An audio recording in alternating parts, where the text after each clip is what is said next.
For today? Why were you asking me whether there was any good news in it? Well, I was just kind of hoping you might talk to me, you know. So, do you want to come to a Christian educational event with me this morning? What? Well, you know, it's something called Y Socks. Why not socks? No. No, Y Socks, the West Yorkshire School of Christian Studies. Oh. Is that event that Mark Brock is chairing? Yeah, Mark Brock. Oh, I think he's kind of cute. I'll come along. All right.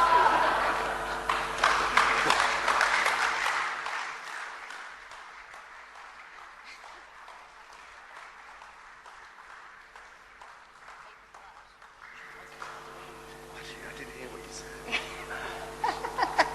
Very good. It wasn't true. Don't worry about it. It wasn't true, is it? Good. Okay, well, we're really pleased we have time for questions. I'm going to kick off if that's all right with you.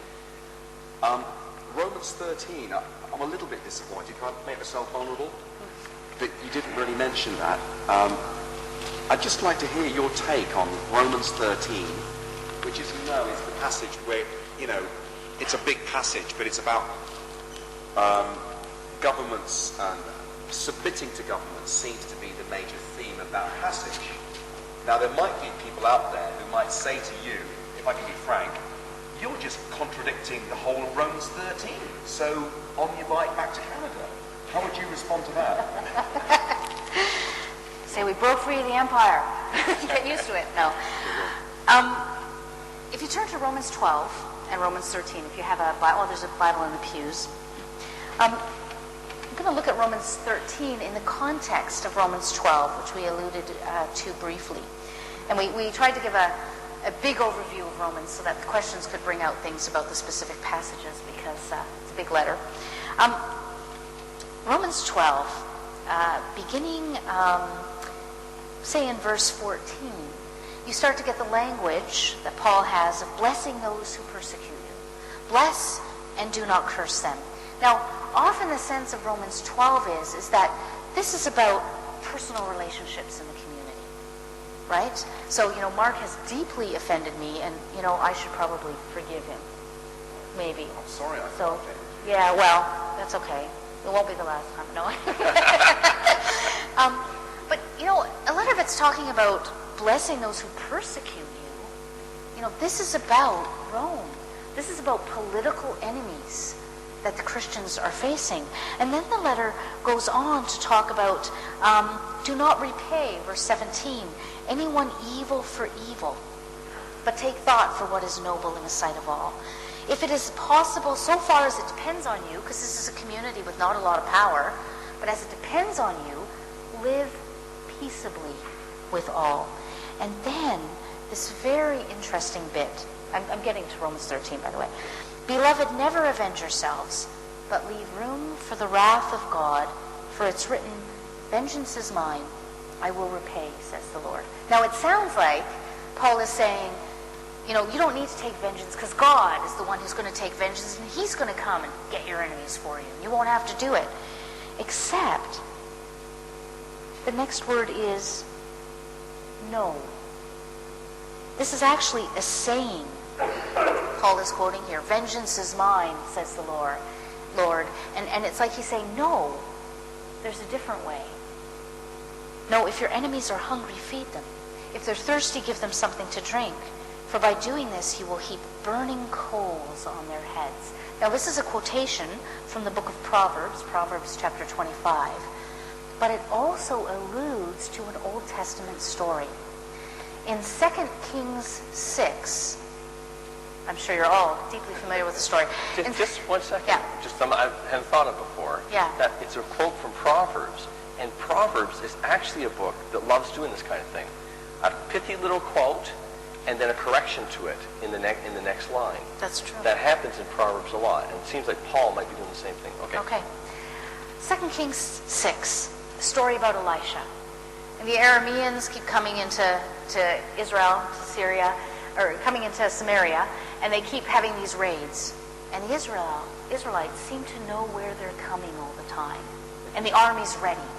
And finally the king of Arameus says, who's the traitor in our midst? How do they know where we're going to be all the time? And somebody says, well, there's no traitor. It's that Elisha guy. He keeps telling the people, the Israelites, where we're going to be. So he says, well, go get him. So he sends his army. They surround Elisha. Elisha and his servant wake up in the morning, and there they are, surrounded by armies. You might remember this bit of it. Her servant says, we're surrounded. And Elisha says, Lord, open his eyes. And then he sees the army of angels surrounding him. Then Elisha strikes blind the Aramean army, leads them into the heart of Samaria. And when he gets there, the king of Samaria says, oh, can I kill him? Can I kill him? And Elisha says, well, no. Did you capture them with your sword? The implication seems to be, it's the person who captured them. That's the one who gets to kill them. But that's not what happens. Instead, they can see again. They're given their sight. Elisha orders them all to be fed. They're given food. They're given drink. They're sent home. And the chapter ends. And no more did they come raiding into Israel. It's a story about a political problem. And the political solution is to provide food and drink for their enemies. Paul talks here about food and drink for your enemies in a context, I think, of talking about the Romans as an alternative political community. And then he ends there, do not be overcome by evil, but overcome evil with good. How do you deal with evil? With good. Always with good. Then you get Romans 13. Let every person be subject to the governing authorities, for there is no authority except from God. And those authorities that exist have been instituted by God. And then he goes on to talk, well, let me stop there for a sec. There were all kinds of texts in the first century that praised Roman authority, Roman rule. They were texts that went completely over the top. They just, had nothing but incredible good to say about Roman rule. A lot of those texts talked about how rational Roman rule was, how civilized it was. And at the time of Nero, which is when this letter was written, Nero took pride in the fact that he was someone who ruled without the sword. I mean, they talked about you needed the sword for barbarians, but for those who were civilized the Romans ruled by means of rationality, by means of their justice. And so Nero took pride in the fact that he didn't use the sword.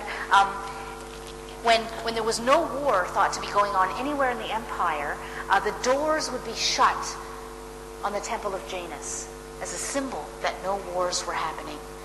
3 times Nero did that during his rule. He took pride in the fact that, there was no violence going on during his rule. He shouldn't have shut those doors every time he did it, but he did. It's like some countries that are actually waging some small wars here and there, and nobody really knows about them. That kind of a thing. So there was this immense pride. In that kind of a context, Paul does a number of things. The first things he does is, instead of saying, be subject to Rome because the gods have established Rome, and the god Mars has sent his blessing upon Rome. He was the god of war. And, Zeus has established Rome here. Instead, it's like Paul is ripping the sacred canopy off Roman rule, saying, no, the God of the Jews actually has authority over Roman rule. So that's the first thing he does. Then he uses, if you look at the passage, don't forget, this is a ruler who thinks that he's a benevolent ruler, a nice guy. Don't resist authority, because if you resist, there'll be judgment. For rulers are not a terror to good, but to bad, right? He's using the word terror. You should have fear of authority. He says, do you wish to have no fear of authority? And that's what went with the sword, fear, phobos. And Nero didn't want to rule with fear. That's the word Paul uses. Then do what's good for you. You'll receive its approval, for it's God's servant for the good. But if you do what's wrong, you should be afraid. For authority does not bear the sword in vain. He's taking all these things that Nero was proud because they didn't characterize his rule, and he's saying this is precisely what characterizes Roman rule. It's a servant of God to execute wrath on the wrongdoer. And that's why you're subject, because of wrath.